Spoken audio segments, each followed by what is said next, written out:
Hello, everybody. Welcome to another episode of the Jordan Bobo podcast. This is going to be a quick episode this evening. I'm breaking my silence.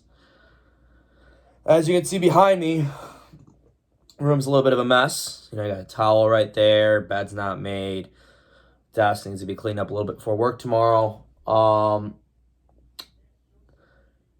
It's a mess, just like the New England Patriots were on Saturday night. So this is my last video talking about the Patriots for a long time. We're still going to continue throughout the playoffs here.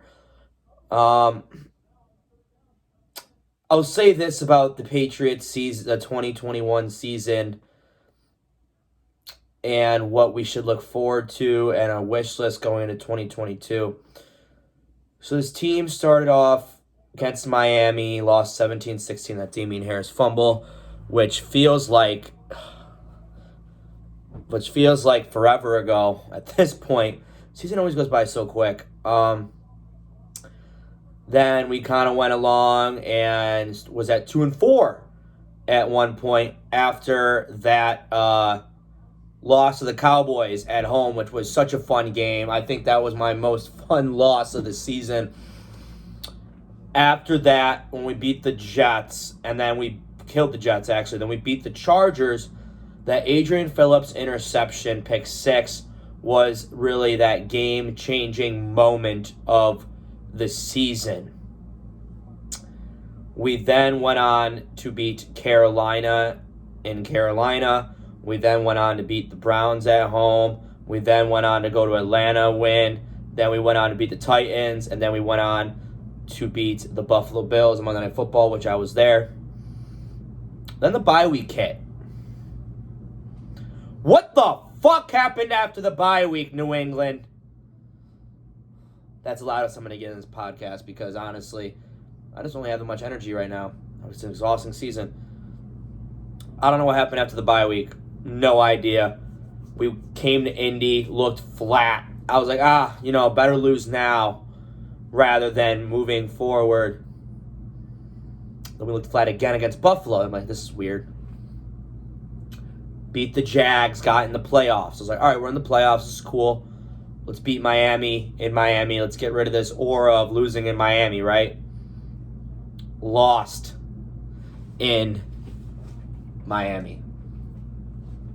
Then we show up in Buffalo this past weekend and get our absolute asses kicked in. So I'll say this. It's nice having a rookie quarterback and going to the playoffs with, might I say, a brand new team on offense and defense, right? So offensively, Nelson Aguilar, wide receiver, new. Kendrick Bourne, wide receiver, new. Jacoby Myers, young player, vet, whatever you want to say. Tight end 1, Hunter Henry, new. Jonnu Smith, waste of money, tight end 2. Then we had our running backs, which were Damien Harris, Ramondre Stevenson, and Brandon Bolden. James White got hurt. I believe it was third game of the season against New Orleans.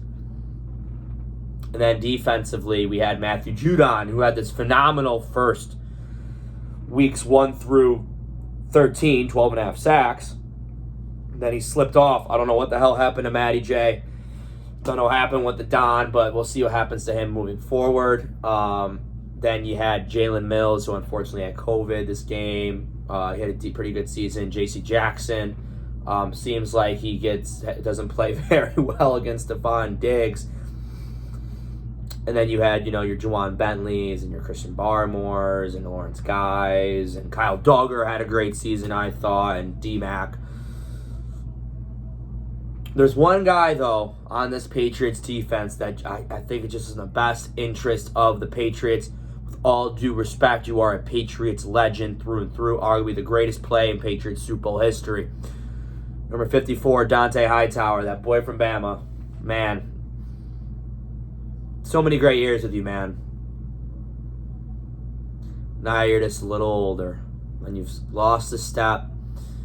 And I hate to admit it when it comes to you because, Dante, you've just been such a leader and such a positive person for this New England Patriots team for so many years. What, 11 now? Watch you, feels like forever. I think that your time is up, Dante. I think your time is up, man. You just don't have the speed, you don't got a juice anymore, man. I think you can say that for yourself. And I think you can happily retire with 3 rings. I think you can happily retire with 3 rings. Another thing I want to point out with the New England Patriots team that really disappointed me this year is their special teams. Besides Nick Folk, their kicking was great. Their special teams, I don't know the special teams coordinator, I forgot his name. Fire him. Get his ass out of here. Blocked punts for touchdowns. Special teams returning was bad. All that shit, right? If Matthew Slater retires, I would love for him to be a coach on my wish list. But going to my wish list now.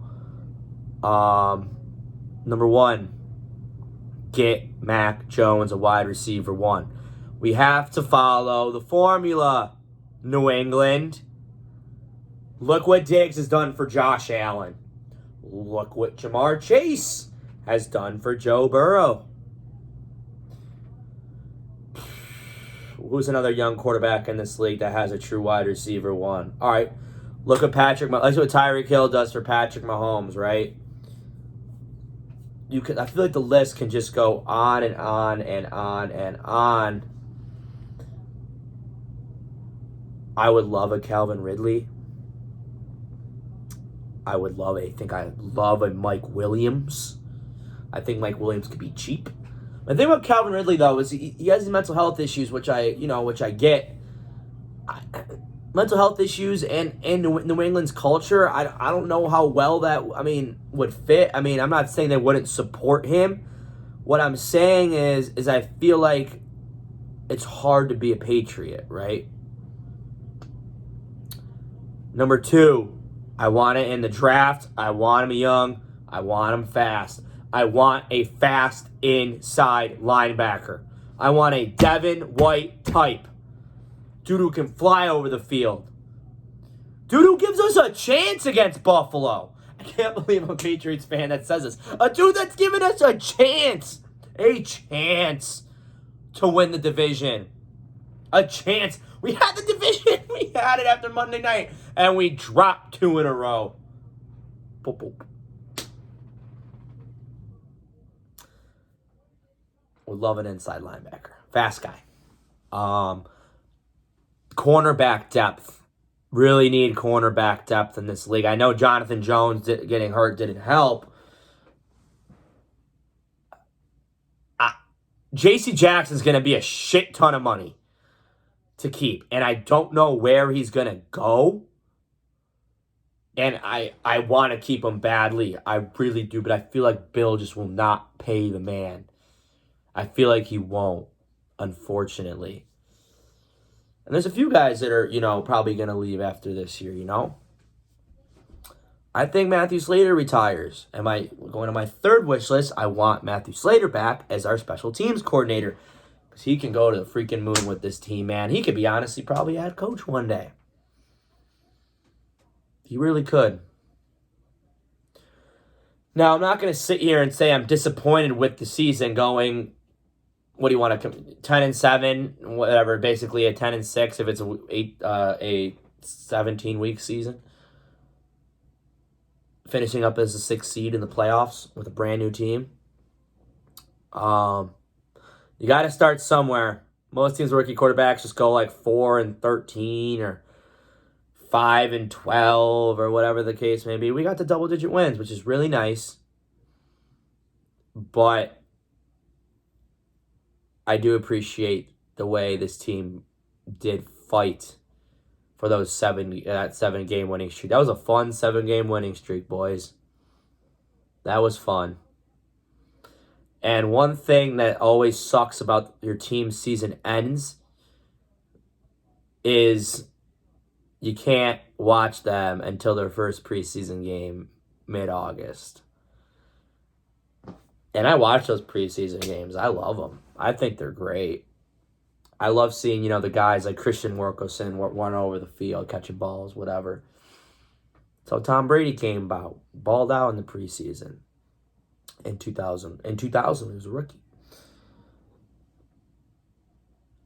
I am excited for 2022. We have some exciting games, some games that I would like to go to. We're playing in Vegas, which will be fun.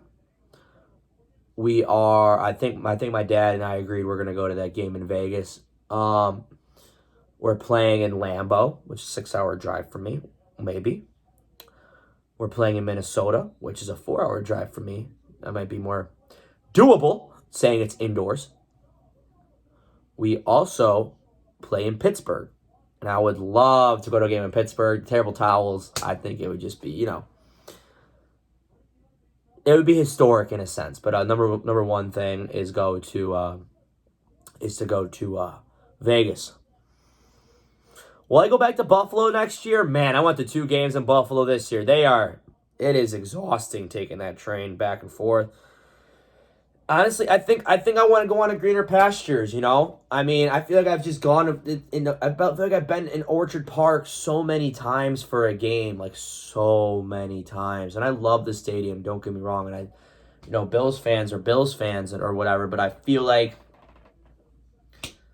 we have to go to New England, I feel like I want to see the Patriots play the Bills in New England, a little switch up. But, I didn't have any notes prepared for this episode. I know it's quick. We're at like the 12-minute mark right now. This team is do or die for me ever since I was a kid. When last season ended, it was expected, right? It was like I was a senior in college, and there was still that aura of, Tom Brady in the Tampa area. And that was fun, being, in Tampa during that Super Bowl. And I felt like I kind of got away from my roots my senior year of college when it came to Patriots. Still watched every single game, but I feel like I just wasn't there fully as a fan, right? Maybe it was just the COVID year or whatever the case may be. This year was emotional. This year was exhausting. And I love this team more and more every single year. I can't wait for next season. Can't wait for the Super Bowl. Hopefully my boy Tom Brady gets in there. I hope he gets his 8th. And what goes after that? It goes Combine, Draft, OTAs, and then next thing you know, it's the season. This will probably be the last time we talk about the Patriots until their schedule releases in, I want to say, April. I keep wanting to let myself go, on this episode. It's hard. It's so hard. Every single year, but like every single year you wake up on that first Sunday morning and you drink that first cup of coffee, right? And you're like, shit, it's back, it's back. I was talking to Brett earlier, and I'm like, damn, is it my rooting for the Cavs again, moving forward? I am a slight Cleveland Cavaliers fan. But maybe I'll start watching baseball. Maybe I'll start watching the Red Sox thoroughly. Yeah. Good luck to all the teams, rest of the playoffs. We will be back with another episode sometime this week with the boys. Talking playoff football. Y'all know who's in those games. Patriots Nation, we are not done. We are not done. We are still looking to be the first franchise to win 7 rings. 7. We will get there. It's going to be a process, but we will get there. We are all Patriots. Forever New England.